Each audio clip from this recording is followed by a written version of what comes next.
ID, niya, puti. Mo man ay balawin. Kung na may balaod, kaya ka ng mga daan, okay, wala, pero kay gitsis na magid karon, no, expire na. I-plus na day.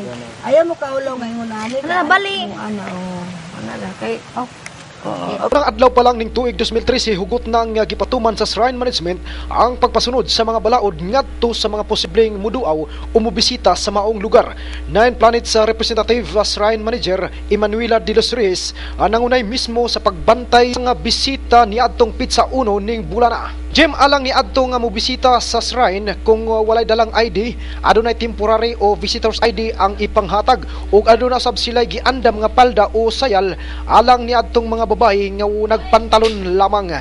Apan alang sa mga tinuod miyembro sa kapunungan sa PMA, musugot ka na lang ba nga temporary o visitors ID na lamang ang kanunay nimong isulob sa matag tanang okasyon? Alas Newsline Patrol, Charles Ibanez reporting.